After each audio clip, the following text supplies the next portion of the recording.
So, this is the apple extract, we have taken it in a falcon tube. Here we can see this is a deep brown color. Okay. So, we are not going to use this entire solution for our analysis, we are going to dilute it. Basically, we are going to make it half dilute. Okay. For that, what we are going to make is that we are going to take another clean falcon, okay, and we are going to pour around 20 ml of 20 to 25 ml of this apple extract.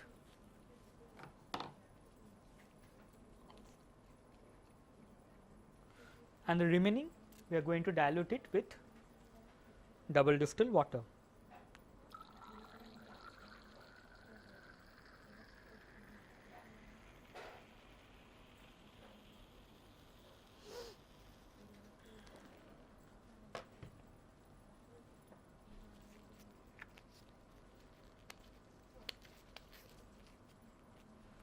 So, this color appears much more soothing as compared to the previous one.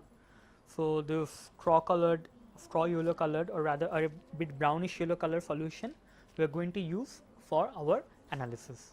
Now, let us proceed to the enzyme kinetics study. So, now let us start with the kinetics experiment. For that, we will be using a UV spectrophotometer. In the previous experimental biochemistry course, we have actually seen how to use this UV spectrophotometer, what are its function, about its compartment, and etc. All those things we have actually seen there. Well, we have prepared the solution starting from catechol and inhibitors along with the enzyme extract, which is the apple extract, and now we will shift to the experimental part. As you can see here, this one is actually the UV instrument, and the UV spectrophotometer out here is similar to that we have used earlier, but basically this is a different type of instrument out here. Now, the compartment and about the instrumental parameters and how to set up this instrument, how to use this instrument, we have seen in the previous experimental classes. Pretty same are there in the software also. Now, what we can see out here in the software tool, this is the screen. Here we can see that this axis is the absorbance one, and this one is the nanometer wavelength part. Now, for kinetic study, what we need to do is that we need to shift this one from the absorbance versus wavelength to absorbance versus time. For that, how we can do is that we should go to window and select. From here we can see kinetics, photometric and spectrum. Okay. From here we can actually select this kinetics. Once we select this kinetics, we can see there is a change in this appearance of the software in the software screen out here, and here we can see this is absorbance part, and here in the time, and the time is there in seconds. Before beginning with this experiment, we need to connect this one as we have seen in the previous UV spectrophotometer also. If you press connect out here,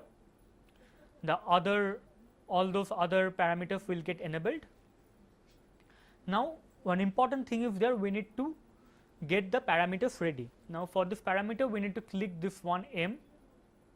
This is similar to the previous UV spectrophotometer which we have used, this method 1 M, and here it is the kinetic mode is showing, this is a kinetic method. Various options are there like measurements, sample preparation, file, etc.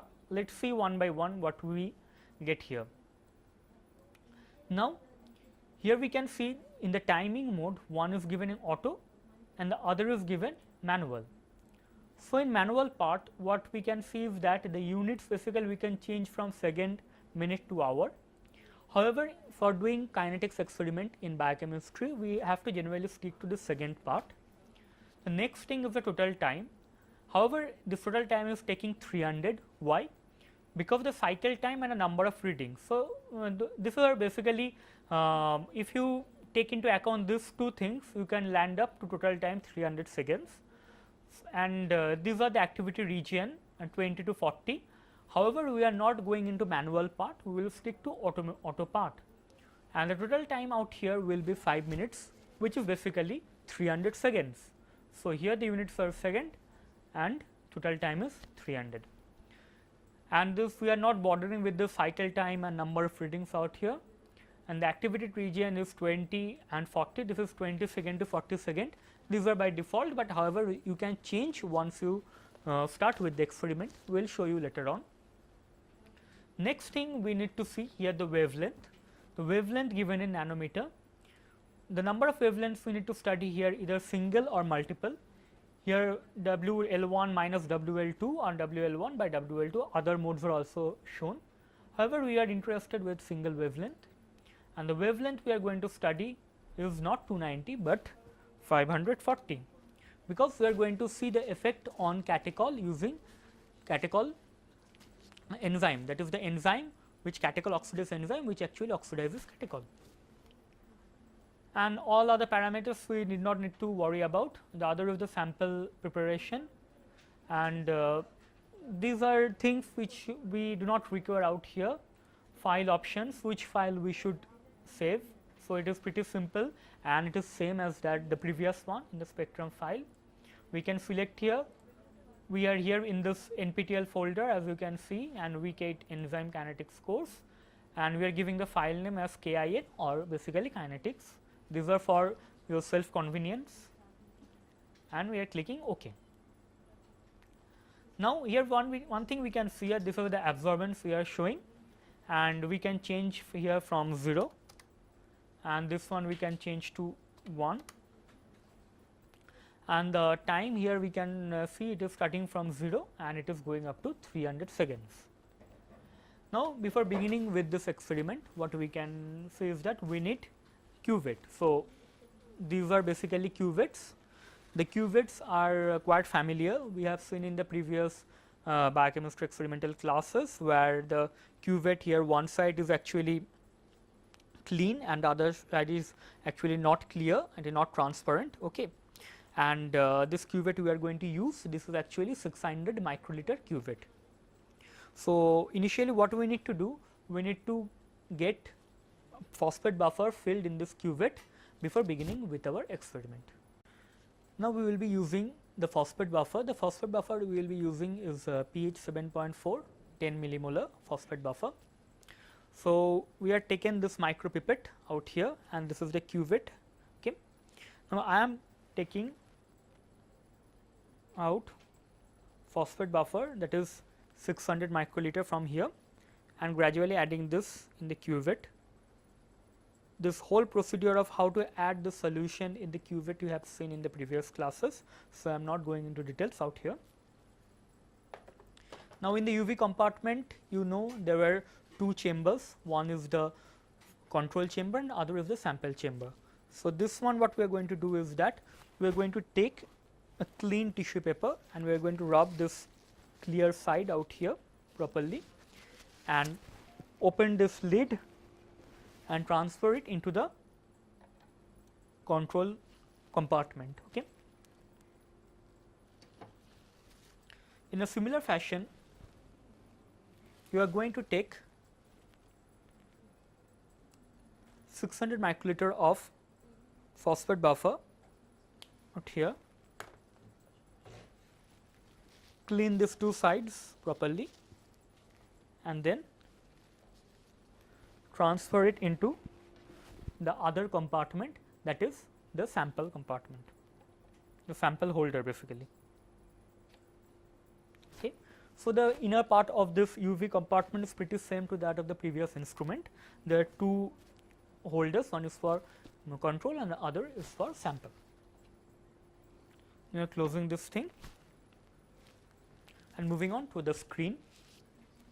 Okay, now, we have added this two buffer into the cuvette and placed it in the compartment. Now, we will go to do this baseline correction. For that, we have taken the phosphate buffer in the cuvette and placed it in the compartment, UV compartment.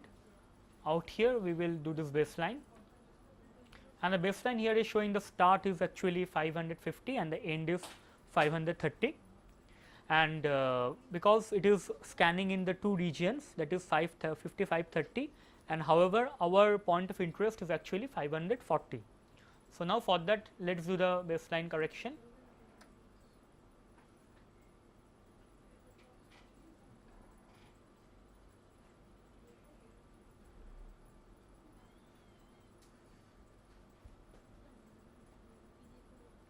Okay. So, we have set this our wavelength out here at 540. The scan will be taking place at this wavelength only. Now, the second thing we need to require is that the addition of substrate and the protein. So, this is a bit a crucial step, and let us see how to carry out this process. Now, we will adjust the concentration of substrate and enzyme within this mixture. In the beginning, we have to add the substrate, that is our catechol. So, the concentration of catechol we are using out here is actually 1 millimolar, and for that we require around 30 microliter of catechol. Okay. And the protein we are adding, or rather the enzyme out here, that is the apple extract we are adding, is 150. So, apple enzyme is actually 150 and our substrate, that is catechol, is 30. So, basically we have to pipette out 150 plus 30, that is 180 microliter of buffer from here. For that we have taken this micropipette and we have adjusted the volume to up to 180 microliter. We are taking out carefully from here this buffer, 180 microliter buffer we are taking out. Okay. In the beginning we will be adding 30 microliter of our catechol solution. So, I have taken this micropipette and a fresh tip. Okay. So, this is the catechol solution. The catechol solution we have taken out is this one. So, we are pipetting out this catechol from here, 30 microliter of catechol, and we are adding here in this solution, and we are mixing it after addition. Now, after that what you need to do is that you need to add the protein. Always use a fresh tip for the new solution or new enzyme extract.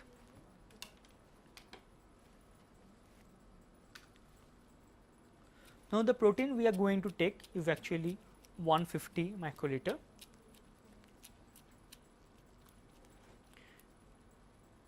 We have adjusted this micropipette to 150 microliter. We are taking a new tip from this tip box, and this is the protein solution as you have seen. Now, one important thing to remember is that once you take this protein solution, add it immediately in this mixture and immediately start the experiment. Please do not give any time delay for this experiment after or once you have added the protein to it. So, now we have taken this protein solution from here. Okay. We are opening this lid initially, and here we are taking this cuvette, putting this tip and releasing the solution, and up and down a few times and immediately transferring it here, closing this and start.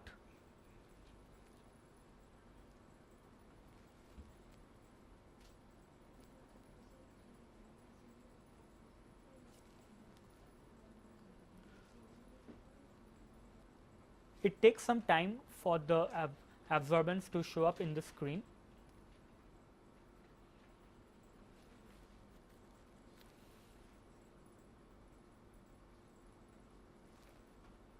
Here we can see the with change in time an absorbance value is showing, but this is not actually the correct absorbance. We will get the value once the experiment is done with.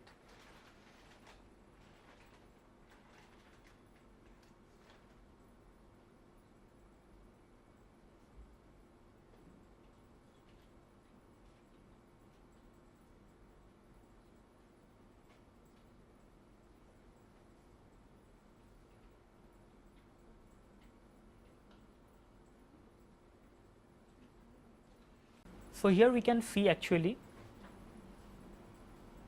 the rate is gradually here increasing, the reaction is proceeding basically.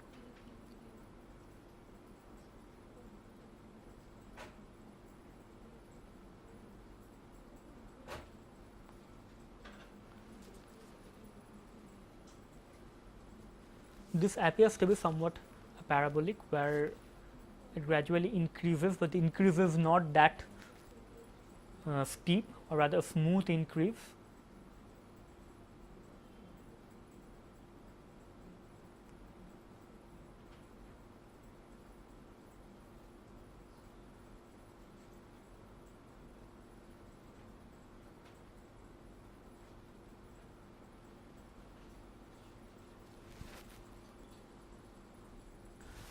What happens is that the reaction is actually taking place, and this catechol is actually being oxidized in presence of enzyme, and as a result the absorbance at 540 is changing, which is reflected from this curve.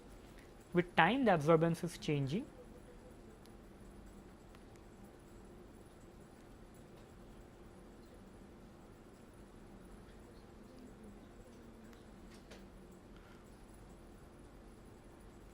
so almost we are done with 250 seconds.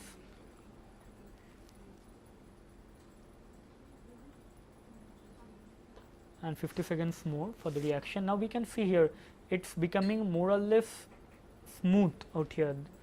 Initially there is a increase and it is becoming a bit smooth out here.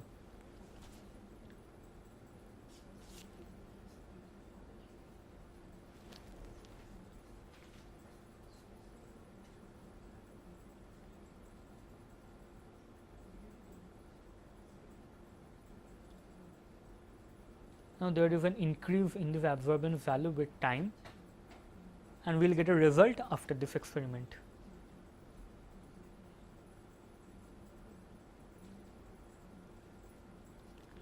And 297 seconds, 98 and 300 seconds. So here are certain options or other clue which we can click.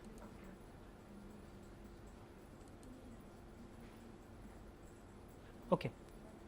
So what we can see is that when we click this option out here, the main table actually, here it shows some values, and the value which are we should be actually bothered is that the activity given here or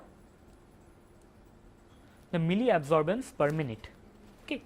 So these two values are actually the thing which you should be bothered, because they are actually what they represent is that they represent the change in the absorbance with time. Okay. And the change is actually over this range. Okay. These two are showing this 20 to 40 20 second to 40 second. Over this range this change is shown. So milli-absorbance per minute it is being shown. So what you can do is that initially you need to save this one. Okay. For saving you go to file, save as, I am giving it sample SAM1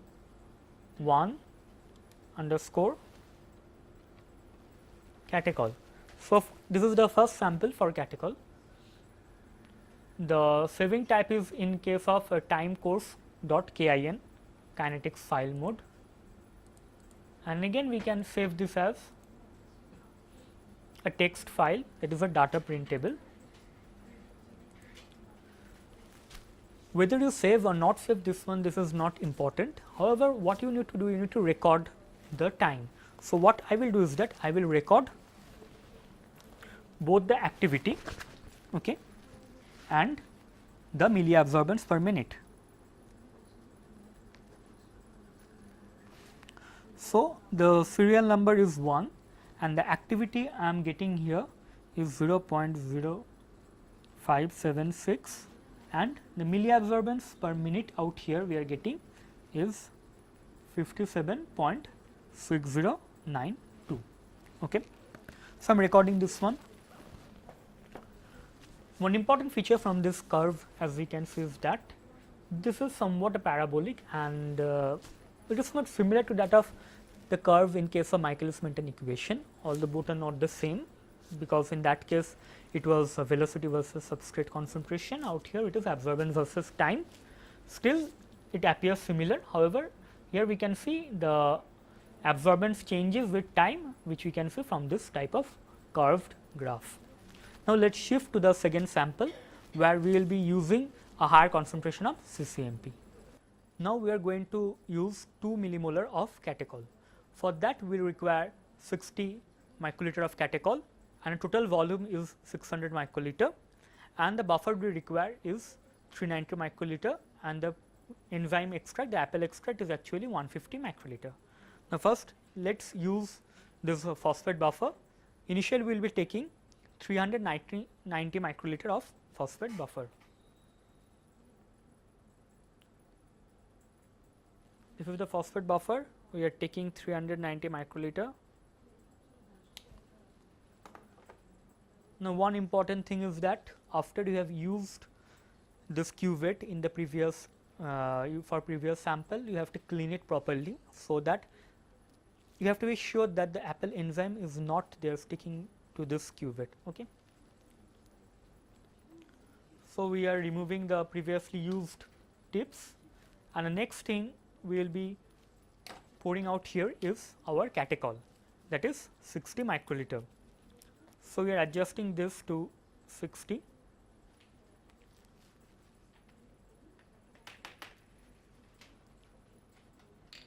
We have taken a clean tip from here, and this we are taking this catechol solution, 60 microliter of catechol solution, and mixing properly out here. And the next important thing is there, we need to add 150 microliter of protein.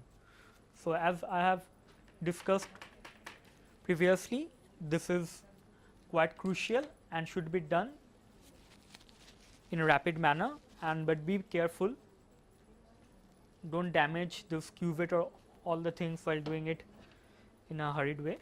So here we have taken again this apple extract, and this is the cuvette. We are adding here, just 1 or 2 times we are mixing, we are putting in the compartment, closing it, and again start.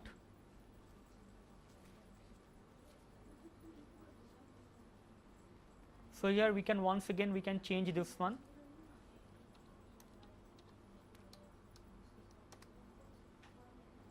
and the upper limit also.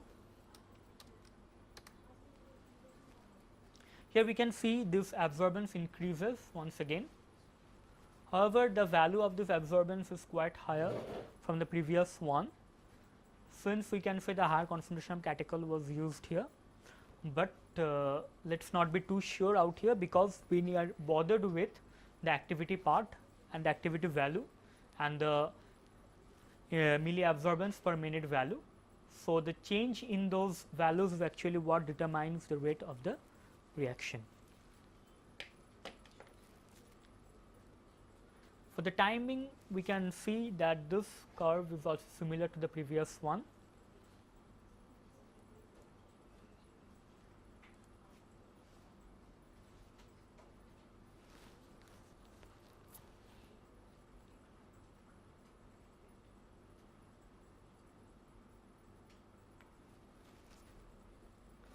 The time out here is actually 300 seconds or 5 minutes. You can vary this time depending upon your convenience. Generally, a longer time period actually gives a better result. Okay, and in all the cases, a literature study have shown that higher time period gives a more accurate results in case of enzyme kinetics reaction.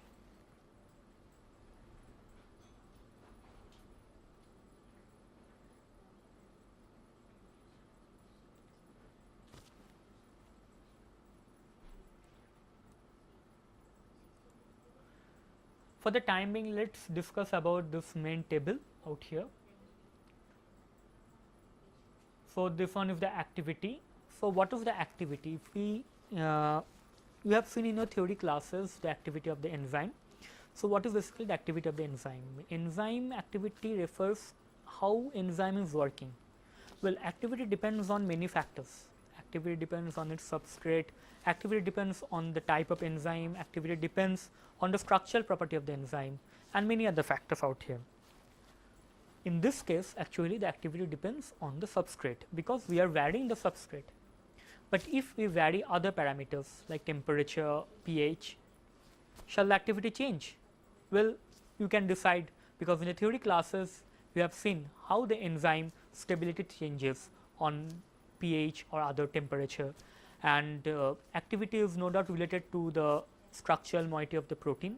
So, if there is any changes in the structure of the protein, the activity will surely change.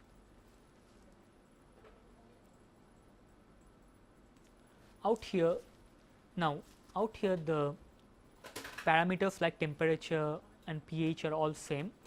Now, the pH we are using is 7.4, is pretty crucial out here, and we will discuss a bit about pH after a few minutes. For the time being, let us see how this curve goes. Again, it is attaining this almost flat shape out here, initially increasing and again this flat shape.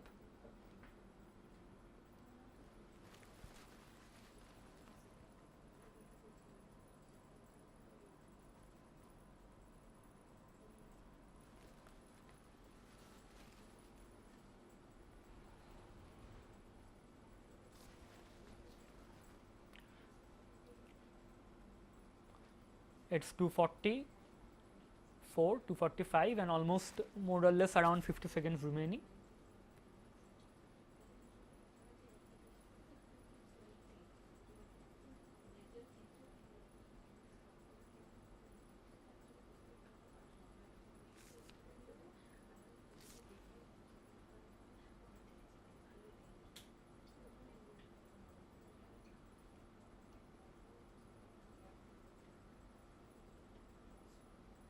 So, it is almost 275 seconds are there, and here we can see the increase in absorbance value is going, but however, the increase has slowly dropped, that is the rate of increase has dropped a bit after more or less 150 or 200 seconds, as we can see here.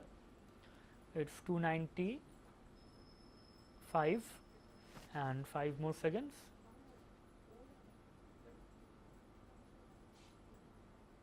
Okay. Well, we are done with this one, and again we have to save this. For that, we have go to save as sample 2.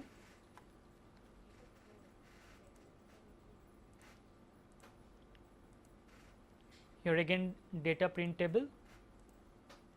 Now, the important thing out here is we have to note this too, the activity and the milliabsorbance per minute. Out here we can see the milliabsorbance per minute is around 83, and whereas the activity is 0.083. Okay. So, what happens is there both are actually same, the units are actually different out here. Okay. So, the milliabsorbance per minute or rather the activity, the rate of the reaction, as we can see, has increased when catechol has been added. So, again I am noting down these values.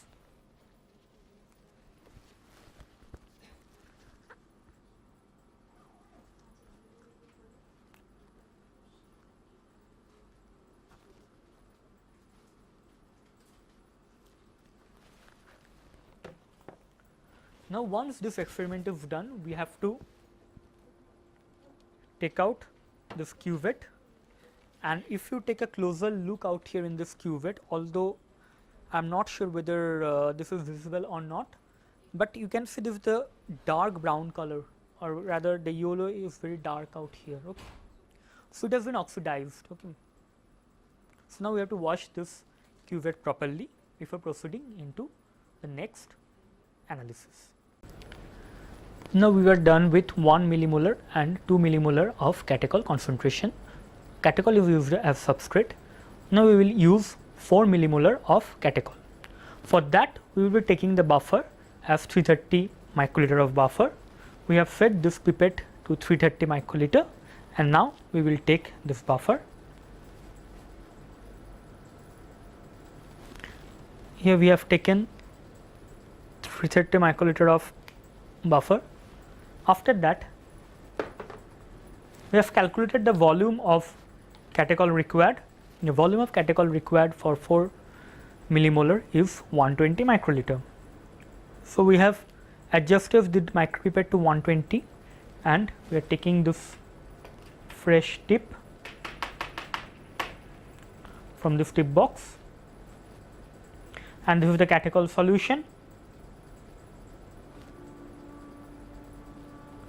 We are taking 120 microliter of catechol and we are adding out here and mixing it properly in phosphate buffer. After that, again the crucial step, we will be adding protein, that is 150 microliter of protein. We are opening this lid, taking a new tip and be adding this protein 1-2 times and immediately transferring it to the chamber, closing this lid and start.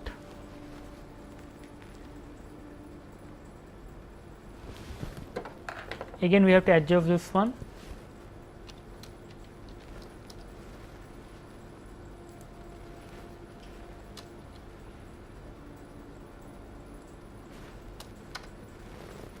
Here we can see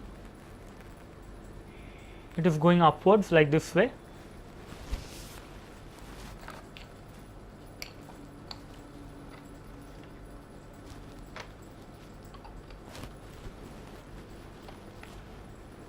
So from here what we can say is that this concentration is changing, the concentration of catechol in the mixture is changing and more of catechol oxidase is being formed. However, here we can see a small change in the volume or small change in the absorbance value, a certain fall. Actually these are some errors which generally happen while we are doing a particular experiment. But one thing you have to take in mind is that the milliabsorbance per minute value or the activity value is constantly changing, either increasing or decreasing with concentration of catechol.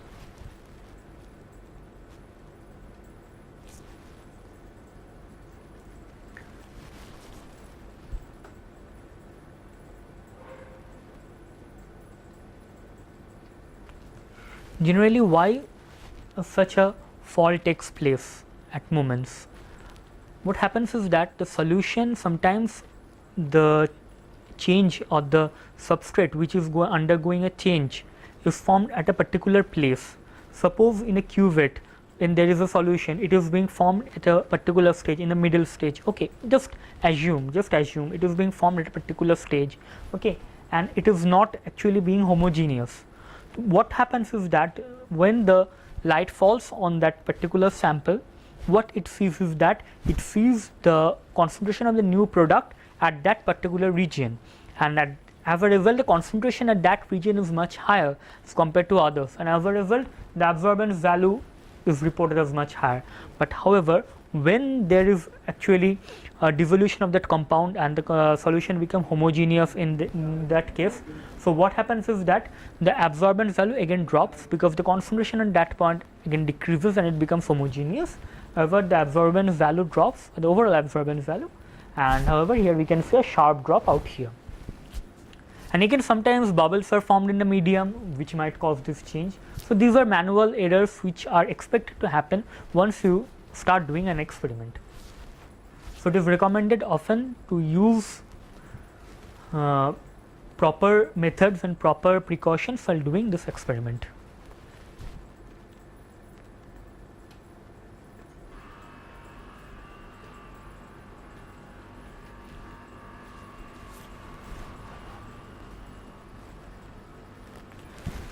At times such jump in the absorbance value might lead to an error in the result.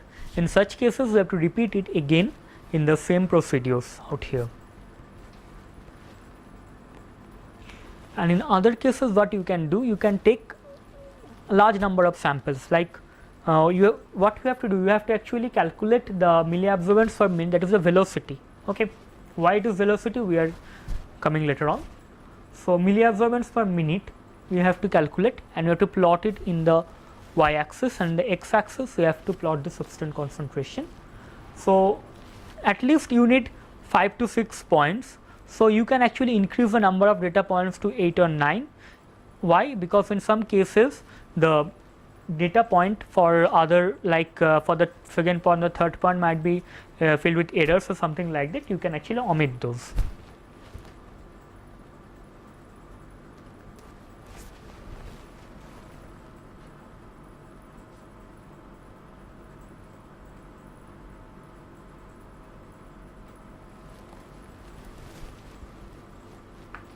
So, here we can see it is becoming more or less smooth.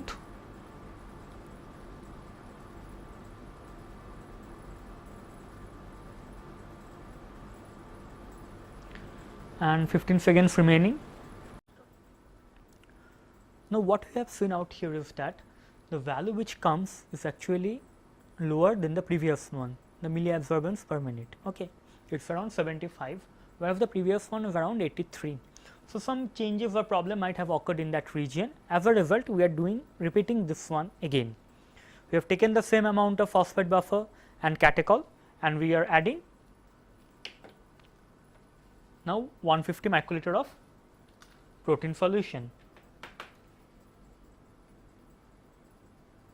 Taken this protein, and now we are adding out here. And as soon as we have added, we are putting it here. Close the lid and start.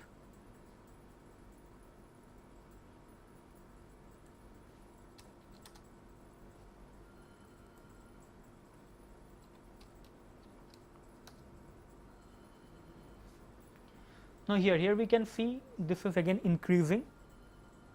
Okay.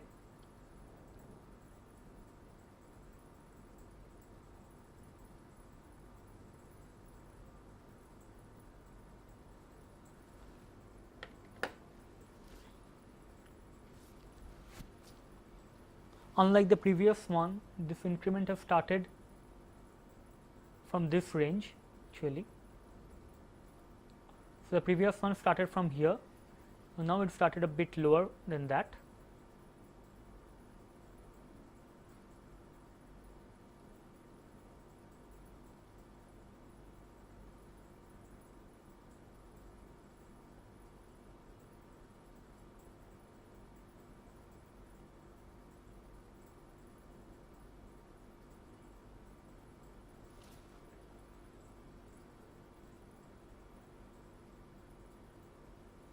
Sometimes it's happened like it first initially increases and the rate again gets slower, okay, and however again there is an increase.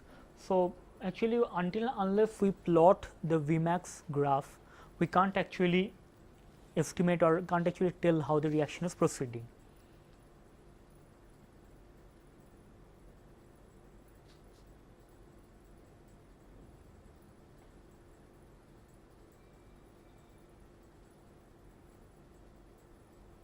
However, the steepness for this curve seems to be a bit lower than that of the previous one. So, let us see how it proceeds.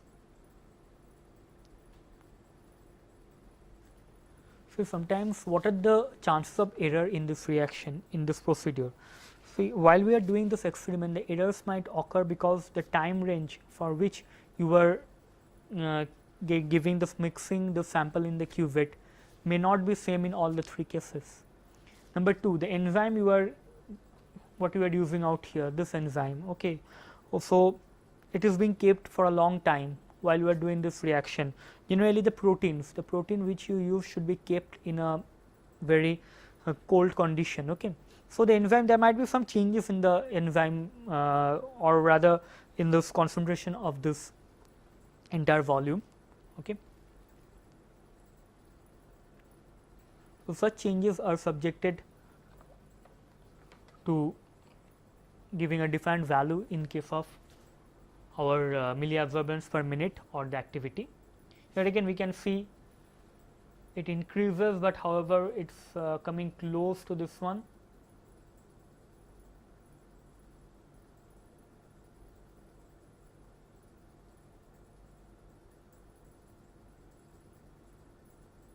Now it is becoming almost smooth. Here we can see. If we extend this one a bit, we can see it is becoming smooth.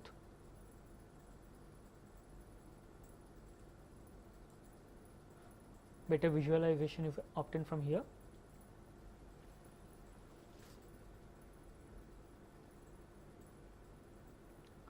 This shows that the reaction might have started a bit earlier before we have pressed the start.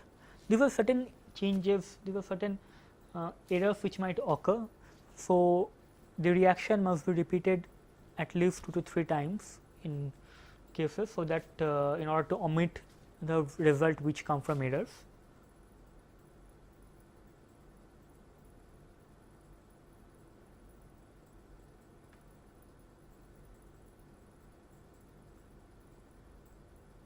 It is already 260 seconds and 40 more, less than 40 seconds to go here. This looks more or less like Michaelis-Menten curve out here. The absorbance value has become more or less static, or rather it is changing very less.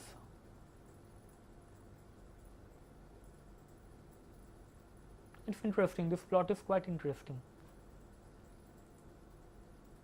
Here you can see this one, it first increased and again it is becoming linear. Actually this is the ideal plot.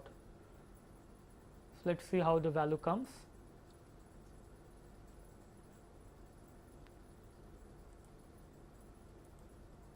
Well, the value comes around 1, however, if we change a bit,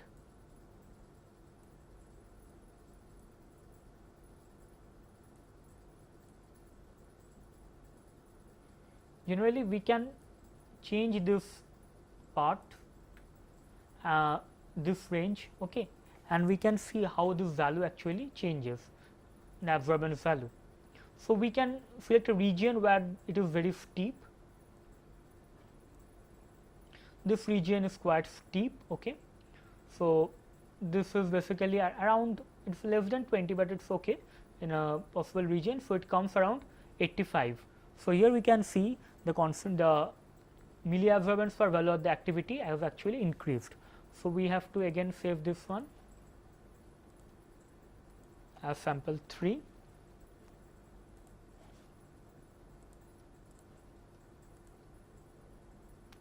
Data text file, and we are again noting down the activity is 0.085, whereas the milliabsorbance per minute is 85.31. Previously it was 83, now it is 85.31. Now, what we can say is that in the previous one, this it showed a steep increase initially, that is why we get a much higher value in this case. So, let us move to the next concentration. Now, we are using 6 millimolar of catechol. For that, we have taken 180 microliter of catechol. Okay.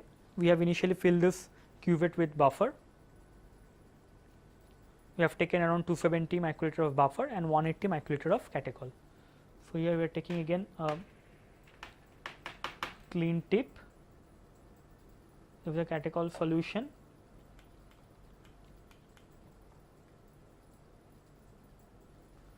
Taken 180 microliter of catechol. We are mixing this one properly.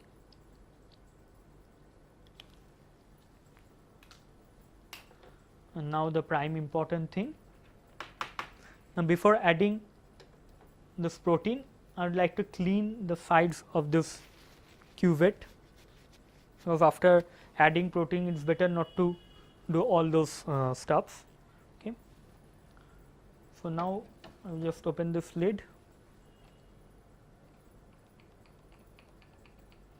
With the apple extract, taking this one, taking close to this chamber, adding up down,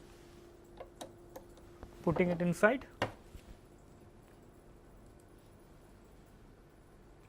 and started it.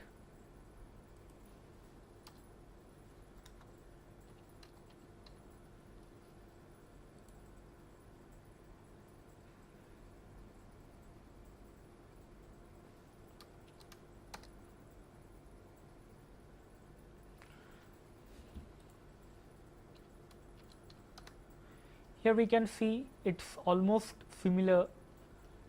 Well, let's move that graph out here. Okay. So, here we can see this line, which we can't actually visualize properly out here. This is the orange colored line, and over this orange line here we can see another line is coming out here.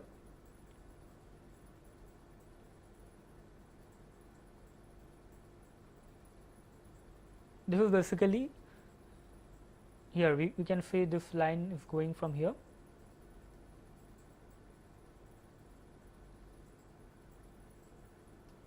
This is for our present sample. Here we can see properly, so easily out here, it's going upwards.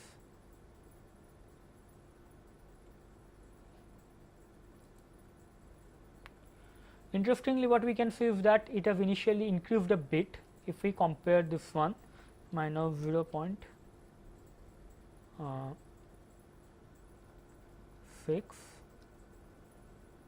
here it has initially increased a bit, but again it is decreasing.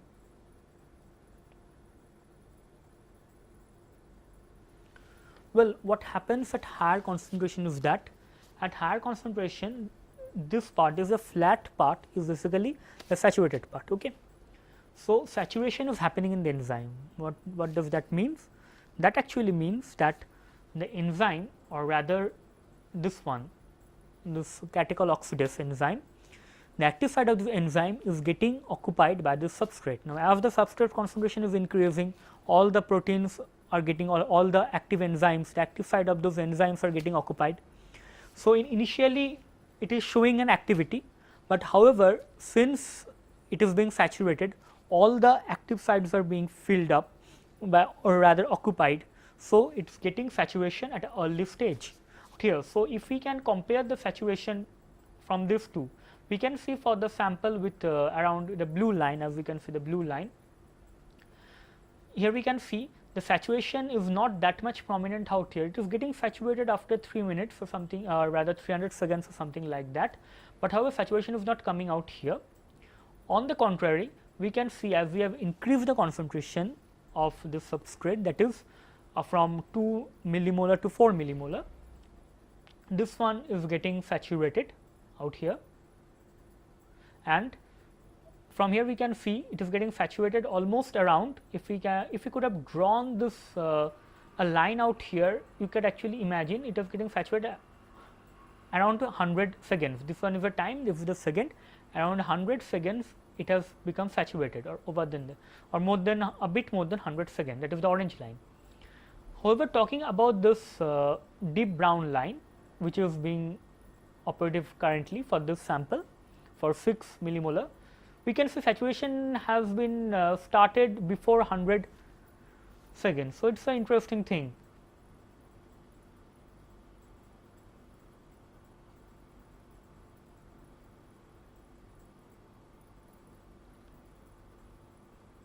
So, almost 235 seconds have gone,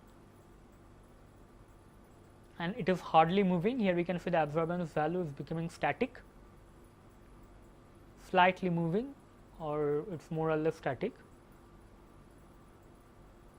and we expect the velocity change should not be a bit significant. We do not expect it to be a significant change out here, because the upper one and the lower one more or less similar.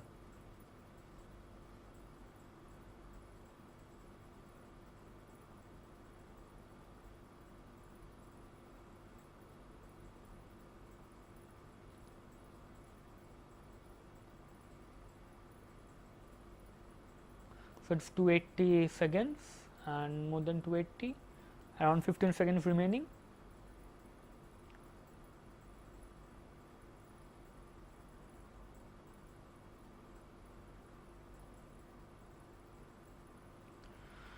Two seconds, 1 second. Okay. So, now it is over. So, we can actually move this one and see in which range we get an optimum value. Okay. Okay. Out here we can see we are getting an absorbance, milliabsorbance per minute value of around 87. First let's save this one as sample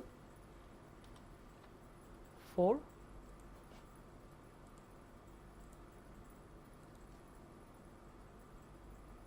Enough text file sample 4. So, here we can see it is around 87. So, I am noting this down.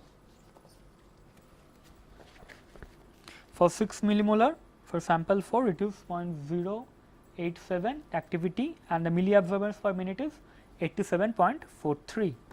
The previous one was 85 and this is 87. Now, we will proceed with 8 millimolar of catechol solution. Now, we will be dealing with catechol of concentration 8 millimolar. For that we are taking 240 microliter of catechol. Okay. Now, for 240 we are taking actually 120 microliter 2 times, because this is 200 microliter maximum volume, 200 microliter micropipette. So, we are taking catechol 2 times, 1 we are adding here, we are mixing it. Well, I am using a fresh tip, you might not use it because the catechol out here is in phosphate buffer also, but here also in phosphate buffer. However, sometimes what happens actually protein might be there contaminated, so better to use a fresh tip. I am using here. The next thing I will be adding is protein, that is 150 microliter of protein. Okay, this one is the protein solution.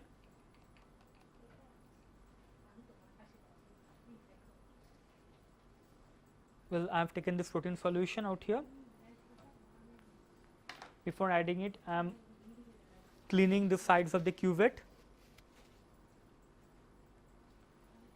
Now, I am just adding this protein solution gradually out here and then up and down 2 times and then start.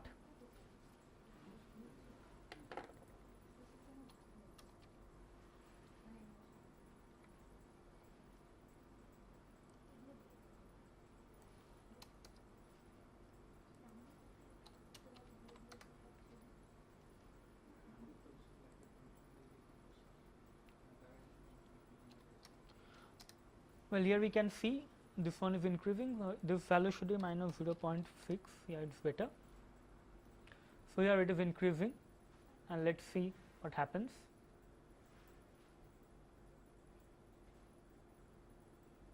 Well, it is increased a bit.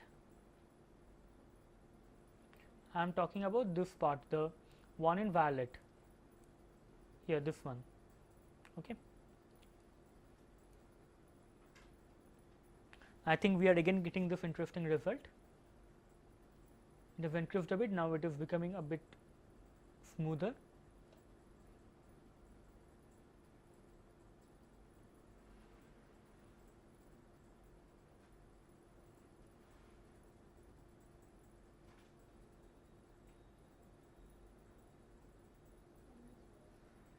It is gradually increasing, however,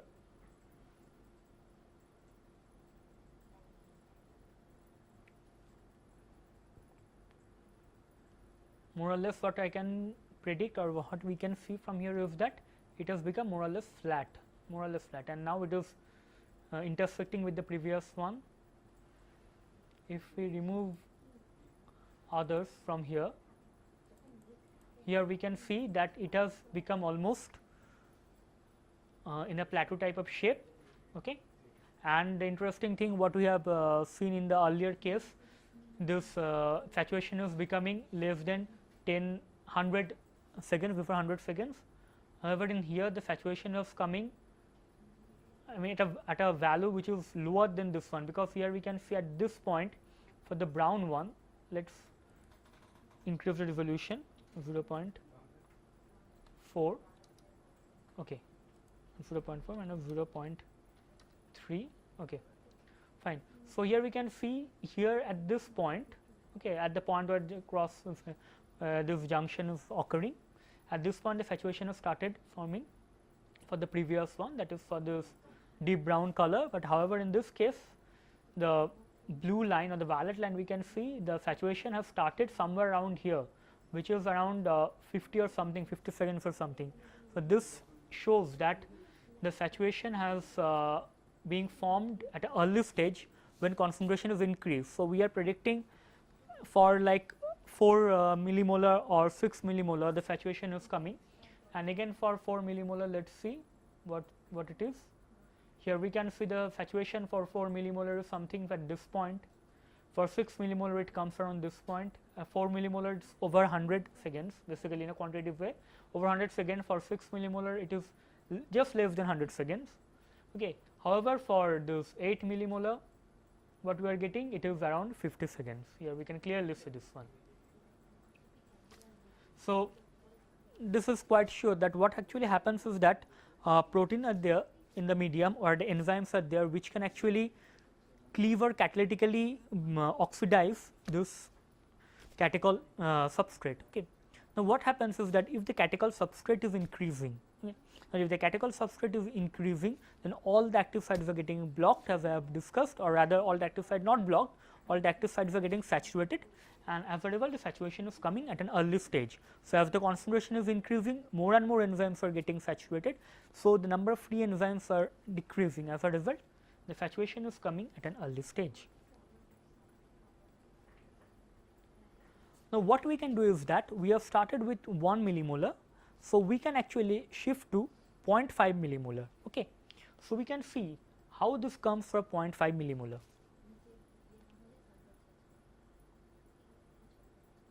So, it is 268, it is coming 270. Now, regarding pH, what I was talking is that in case of pH, when pH changes, okay, we are doing it around pH 7.4. So, if pH changes, pH increases or decreases, it might affect the structure of the protein and thereby its enzymatic activity.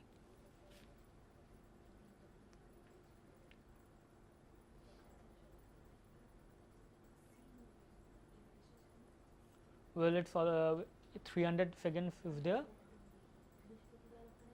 and we can actually regulate this.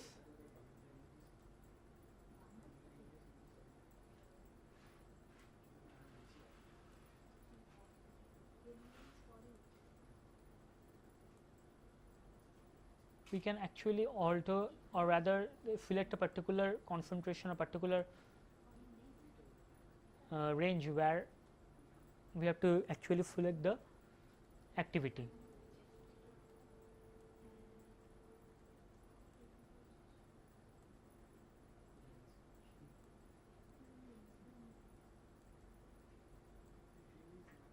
Well, the activity at this range is coming around more or less around 89.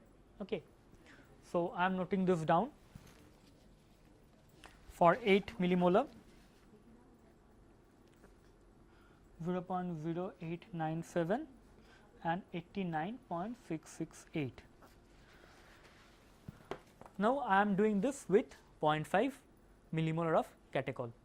Now, although we have started with 1 millimolar of catechol, however, out here we are taking 0.5 millimolar catechol. The concentration of catechol here is 0.5 millimolar, and for that we are taking 15 microliter of catechol sample. Now, this is a 20 microliter pipette and we have adjusted it to 15 microliter.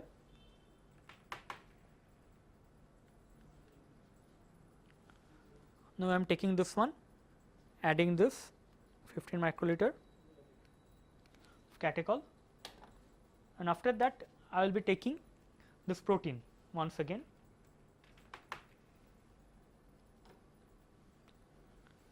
I am cleaning the side of the cuvette first, then keeping this lid opened and ready. Okay. Now, I am adding this protein carefully, add this one, and now start.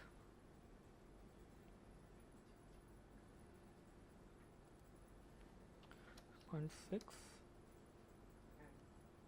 and it is minus 0.2.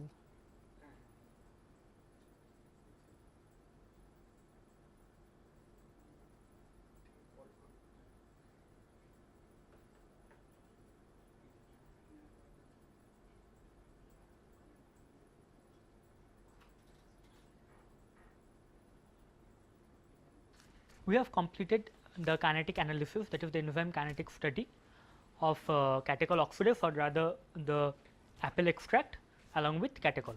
Okay. So, now what we need to do is that we need to add one inhibitor and see how our this milliabsorbance per minute value or the activity value changes. As inhibitor, we know that inhibitor actually blocks the active site of the enzyme and the substrate, whereas couldn't actually attach with the active site. Basically, depending upon the competitive or non-competitive inhibitor, the substrate attaches accordingly, or rather the inhibitor attaches accordingly. Okay. So, if inhibitor attaches to active site with increasing concentration of substrate, in case of competitive inhibitor, we can get the Vmax, as we have seen from the theory classes. For that, what we can do is we can actually change our experimental procedure. Okay. So, how to change the experimental procedure? One thing we can do is that we can just change the way in which we are adding the individual constituents. For example, initially we are adding phosphate buffer, then catechol, and after that protein. Now, in doing so, what we are actually doing is that the protein is acting on catechol. Now, we can proceed with this experiment in two ways. Number one, you are adding phosphate buffer, then catechol, and then we are adding the enzyme, or rather the apple extract. And number two is that we are taking the phosphate buffer, then adding the enzyme, and then adding the inhibitor. What is the difference in two cases? Basically, what happens is that when you are keeping enzyme and inhibitor, or rather yes, enzyme, the apple extract, and inhibitor, that is we are using here para-hydroxybenzoic acid in the cuvette, what actually happening is there, the inhibitor is attaching to the active site of the enzyme. And now, when we are adding substrate out there, that is the substrate means our catechol. So, what is happening is that it cannot actually get into the active site at that moment. However, if you are increasing the substrate, it might go into the active site if it is competitive. If it is non-competitive or uncompetitive, some other phenomenon might take place.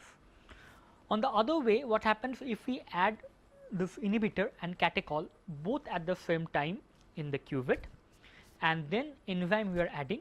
So, there might be a competition whether which one will be added, the enzyme, the substrate, or the inhibitor. So, there might be a competition.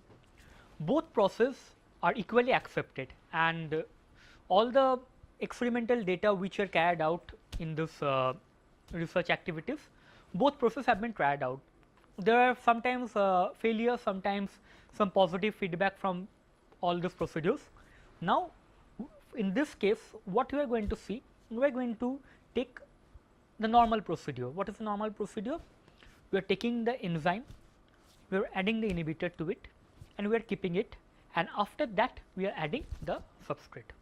So, the result may come or may not come in this way, but before you approach with any inhibitor, you have to try two ways. Whether it comes in the first way or in the second way will depend upon the plot.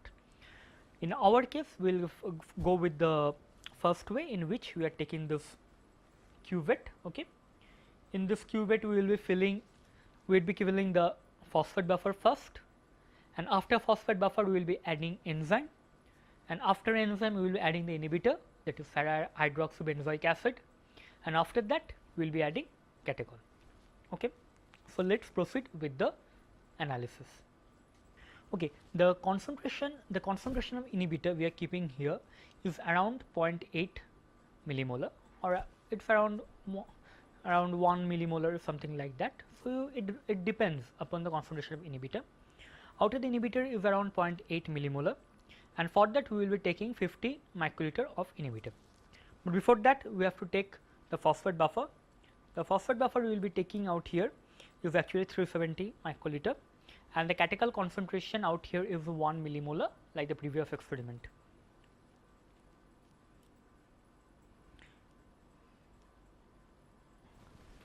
Now I have washed this cuvette properly and I am taking the phosphate buffer. It is 370 microliter.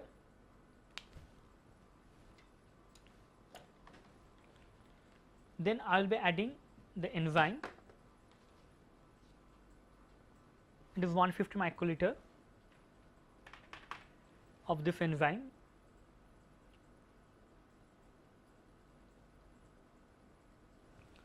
I will be adding here.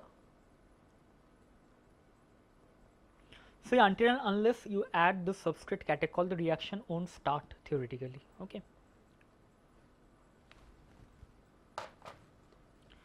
Now, I will be adding 50 microliter of inhibitor, that is para-hydroxybenzoic acid or PHBA. Inhibitor, and I am adding 50 microliter of it. Two things you can do after adding. You can keep it for incubation for 1 to 2 minutes, or you can directly add catechol to it. Whatever you do, fix this time gap same for all the readings, that is with increment in catechol concentration. Now after that we are using the same micropipette with a different tip, of course, for taking catechol. We will be taking 30 microliter of catechol. Now out here we have to start as soon as we add catechol. So we are opening this lid, taking catechol here, mixing it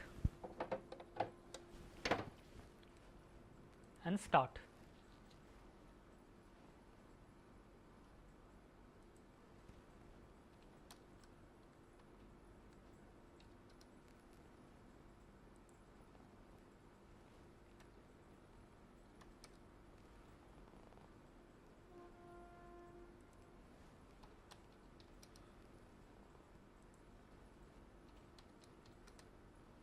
Well, here we can see the absorbance value is increasing.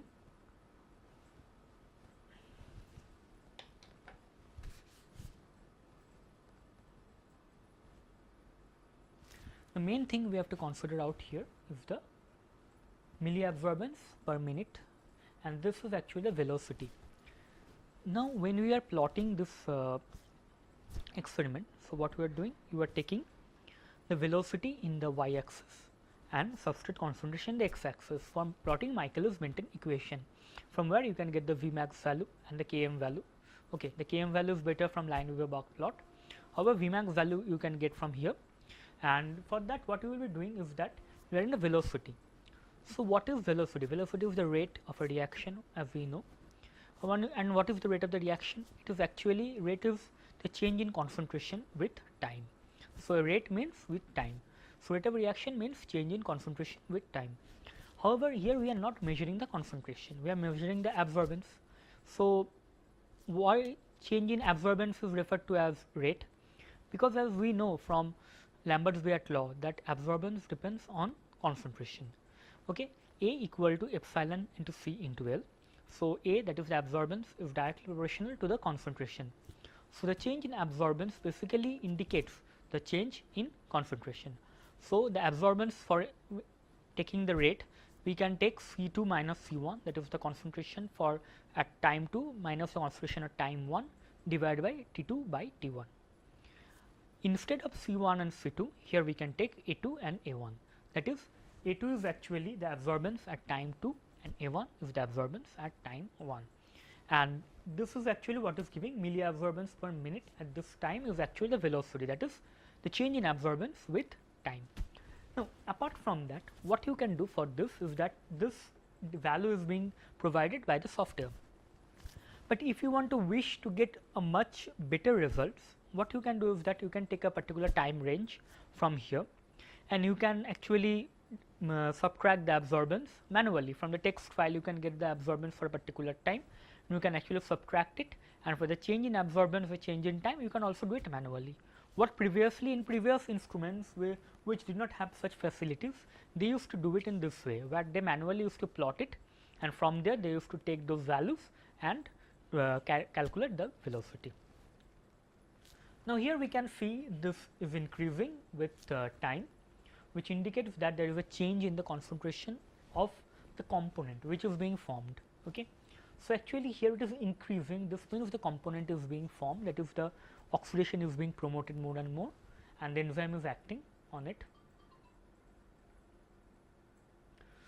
So, catechol is being oxidized to benzoic acid, or rather parabenzoquinone, not benzoic acid, it is parabenzoquinone, or basically for catechol it is just normal benzoquinone, orthobenzoquinone for catechol.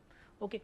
So, in case of benzoquinone, what happens is that it absorbs at a higher wavelength, okay, around 540, and this the more benzoquinone is being formed in the medium, the more of absorbance increases, and from here we can get this increase in absorbance value.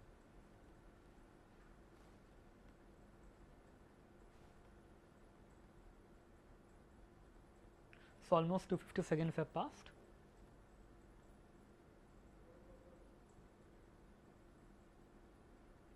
And see here, we can't see that any significant saturation in this case.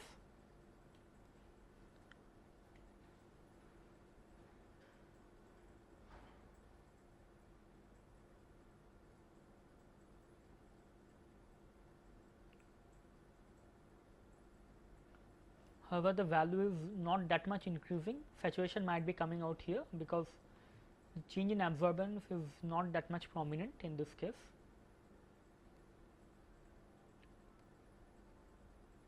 Now, we have to see what the activity data shows.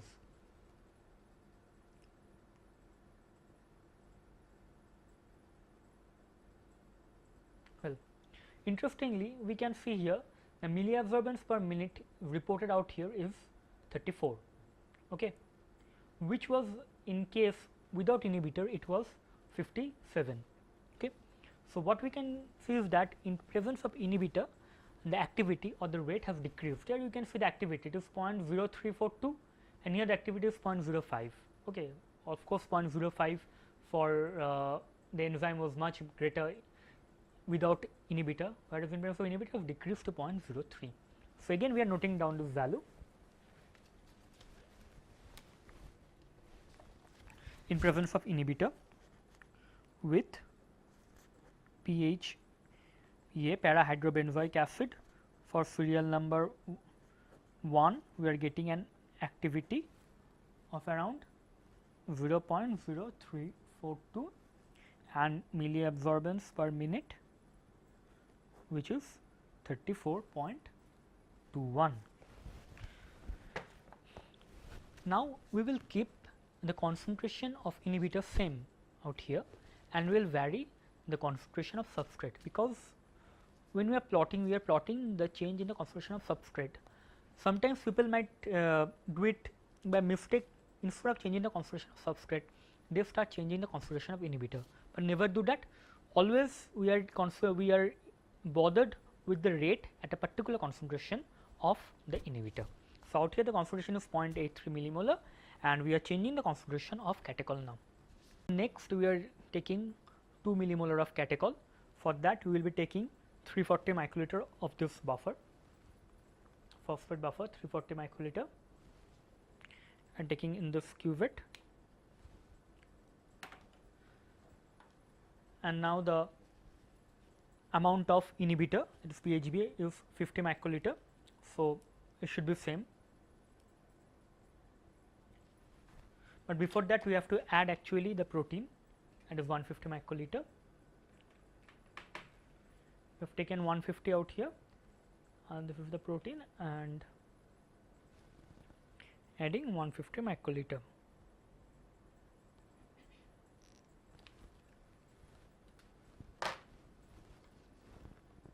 After that we are adding this inhibitor,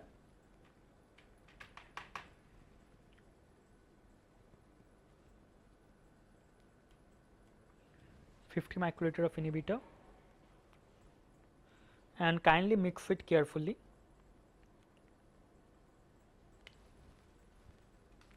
And after that what we are doing, we are adding catechol, and the volume of catechol is 60 microliter.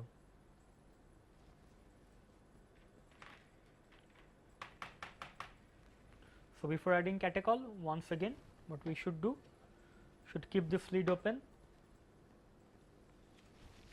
wash the sides of this cuvette prior to the addition,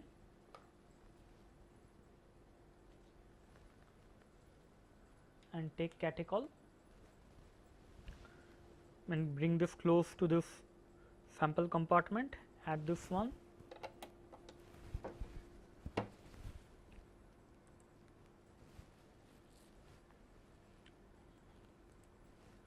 minus 0.6.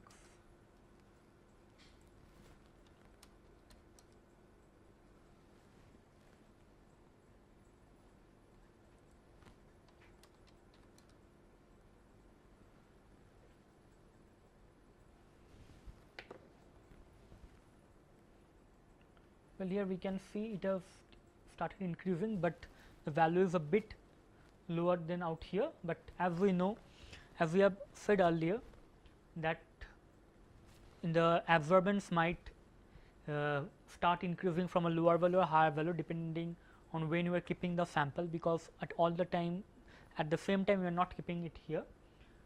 So, the thing we should be concerned is the milliabsorbance per minute value. So, let us see what it comes.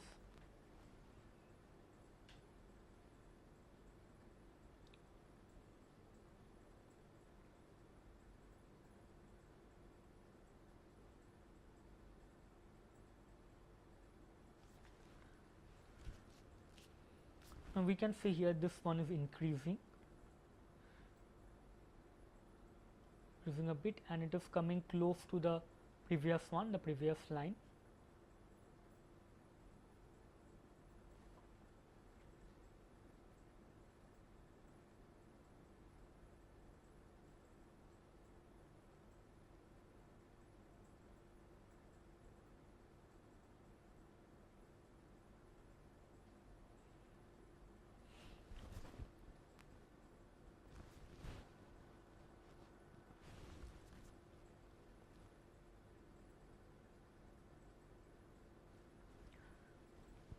Generally what happens is that when inhibitor occupy the active site of the enzyme, it either allows the substrate to bind with it, may not allow the substrate to bind with it, or sometimes it may happen it changes the conformation of the protein. Okay. So, depending upon if the conformation of the protein changes, so what happens basically, the substrate might not bind with it anymore, and such type of inhibitors are generally referred to as suicide inhibitor. Okay. So, why? Because they bind with the protein in such a way, these are not the suicide inhibitor, they form a covalent linkage with the protein, okay, and they bind it, they actually block the protein activity. So, sometimes what happens is that some neurotransmitter, or these are enzymes, or there is some enzyme during the neurotransmitter and all those. So, if any types of poisonous gas comes within or rather attaches to those enzymes, what happens is that it blocks those enzyme, and as a result our neuron fails to function, or rather body other activity fails to function, which leads to fatal outcomes in our body, and sometimes people might not even continue living in such cases. So, what happens with inhibitors are sometimes good, sometimes bad. Inhibitors are good in cases when they are used as drugs. Okay. So, what actually is drugs are something which blocks the malfunction of an enzyme. Suppose an enzyme is acting in such a way in which it should not act, or rather it is showing some excess of its function, like an enzyme should have an optimal activity. If excess of function is showing, then it is also harmful. If it is lower activity is showing, it is also harmful. Suppose an enzyme shows an activity which is very higher, which is not desired actually. Okay. In such cases what happens is that you should need something which will block those enzymes, and in that cases inhibitors are promoted in the form of drugs. Okay. So, in our body, I have also discussed a bit of this in the previously. In our body, what happens if any diseases is there, it might be sometimes due to malfunction of some enzyme. So, drugs are promoted which actually blocks those enzymes. In doing so, what happens is that drugs might actually interfere with other enzymes. Okay. So, as a result other enzymes which are not actually targeted, the drugs are not targeted in that enzymes, they might not function properly. As a result, what happens when we take too much of antibiotics or drugs, it generally hampers our body function, regular function. Okay. So, it is advised not to take so much drugs, because ultimately they are inhibitor of enzyme, and all the inhibitors are not that much specific in cases. So, here it goes around 300 seconds. Well, interestingly, again we can see the activity it is showing here is 53. As I said here, it should be, it is higher, but however it is going lower than this red line, and it is not a big issue. We are concerned with the milliabsorbance per minute activity. It is showing 53. However, for the same concentration of catechol without inhibitor, it was actually 83. Okay. So, we are noting down the milliabsorbance value 0.053 and it is 53.834 milliabsorbance per value. Now, we will move with 4 millimolar of our catechol. Okay, now, we are taking this catechol of 6 millimolar concentration, or rather 4 millimolar concentration.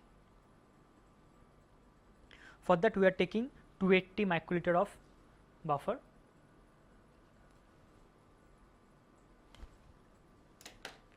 and then protein we are adding 150 microliter, or rather the enzyme,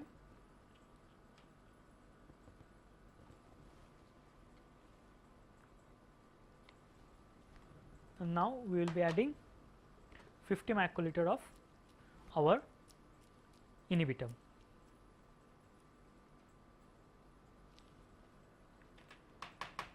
That is para-hydroxybenzoic acid.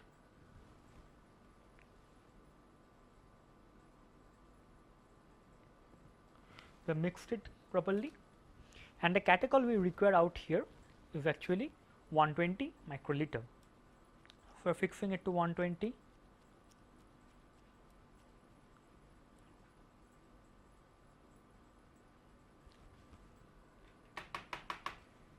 And before adding catechol, I have just opened this one.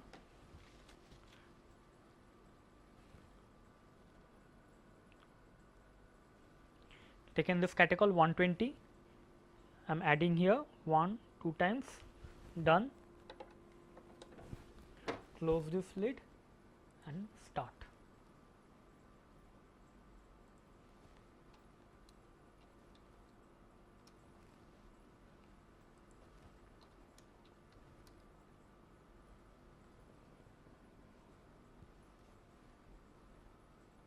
Here we can see a green line, a faint green line is appearing, or rather, and so in this way, this green line is appearing, which is for the absorbance, change in absorbance with time.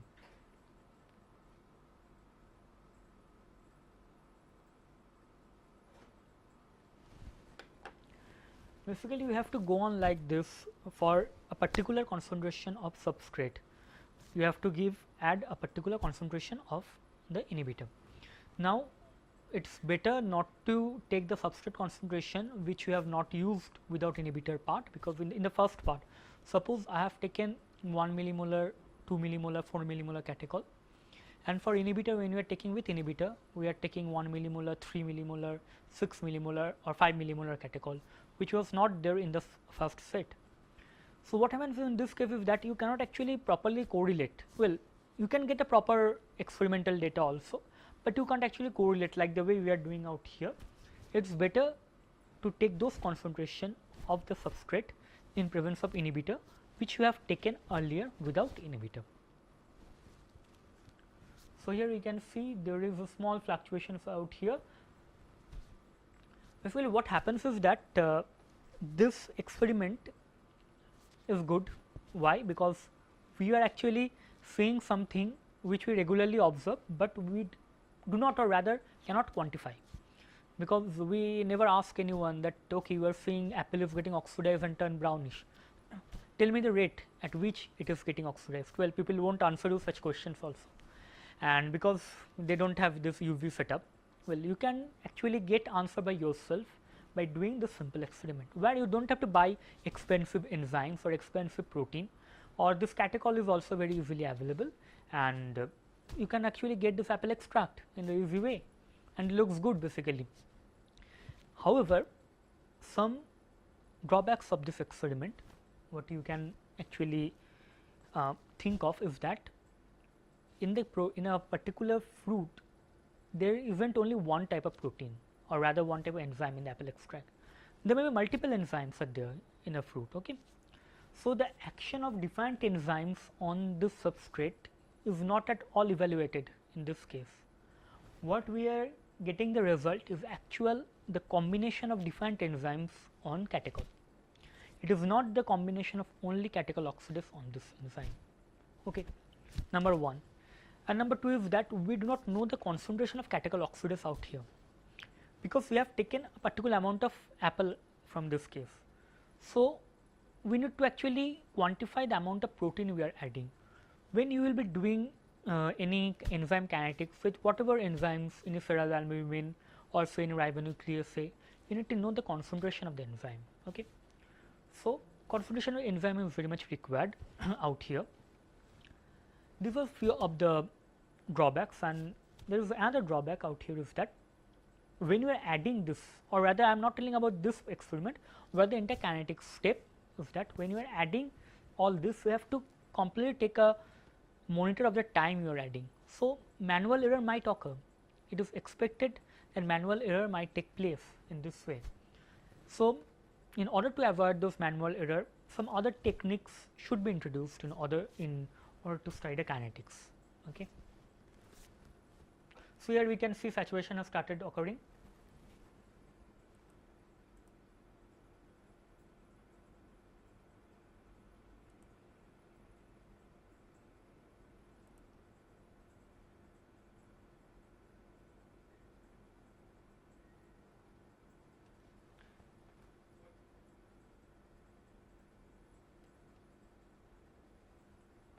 Here it is coming.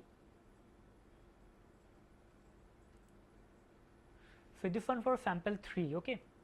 This orange color was for sample 3. I did not actually save the others, so you can't actually see here. Now, it is coming here, it is much lower, the stiffness is much lower than that of the sample where catechol was present without any inhibitor. This one was without inhibitor, and this one is with inhibitor. Well, out here we can see the rate is increased to 79, or rather activity 0.079, and the milliabsorbance per minute is 79. So, the milliabsorbance per value is again increased. However, in the previous without inhibitor the value was 85, as I have noted previously. Here the value is 0.079 and it is 79.65. The activity is gradually increasing with increase in concentration of catechol. However, this is not the same as that where inhibitor was absent. That rate was much higher. Now, let us proceed and see what happens for 6 millimolar of catechol concentration. In this case, what we have seen is that it goes to a value of around 80.58 milliabsorbance per minute value. So, in the previously it was 87, as we have seen earlier it was 87, now 0.086 and it is 80.58. Actually, in this way what we can do is that we can actually go on increasing the concentration of the substrate, and from there what we can say is that we can get the V value. Now, these milliabsorbance per minute value are the V, that is the velocity. Okay. So, we need to do is that we need to take those velocity and plot it in the y axis for a particular concentration of substrate. We will get something like this. Initially, as we have seen in this data, it started from 57 and it gone high to 83 or something like that, then 85, and 87, and almost it is becoming linear like the Michaelis-Menten. Similarly, in this way, it started from 34 without inhibitor and then went to 53 from the data I am saying, and then 79 and then 80, and now again it is decreasing. So, well, once we plot this graph at very high concentration of substrate, we can see whether it reaches the Vmax or not. From there we can calculate whether it is competitive or non-competitive inhibitor. Well, so what we have seen in this experiment, we have studied how to carry out enzyme kinetics reaction. Initially we have prepared catechol solution, para-hydroxybenzoic acid solution, and phenylthiourea. Well, phenylthiourea we can use also and see how the kinetics changes. You can actually compare the two different rates and see whether for a particular concentration of catechol which gives higher velocity, for phenylthiourea or for para-hydroxybenzoic acid. If the V value or the rate is higher for phenylthiourea, that means para-hydroxybenzoic acid is a better inhibitor since it decreases the rate. In this way you can compare. So, it is always better to use two different types of inhibitor. Secondly, we have extracted the juice from the apple by grinding it in a mortar pestle, and we have used it, we have actually filtered it using a cloth paper. Sometimes we can actually centrifuge it and we can use the filtrate from there, and however we have seen that it is almost a clear solution. So, we can easily use that filtrate, and you have used it as a source of protein. Initially we have taken the phosphate buffer pH 7.4 and 10 millimolar. You can use 20 millimolar also, and that phosphate buffer, what we have done is that from phosphate buffer we have taken the phosphate buffer we have taken in a cuvette, 10 millimolar of pH 7.4 phosphate buffer, and to it we have added initially catechol and then protein and immediately given it for scanning. Now, in case of inhibitor, what we have done, we have taken the buffer, added protein first, then inhibitor, and then we have taken it close to the instrument and added catechol at that moment. So, I am not telling this is the ideal way of doing the reaction. You can do it other way. You can add enzyme, and like before adding enzyme you can add the inhibitor and catechol. You can see it yourself. Once you start doing the reactions by yourself, you can apply whatever method you think will be best. For the time being, I hope this was quite fruitful, and how to carry out with enzyme kinetics the basic step we have learnt. Thank you.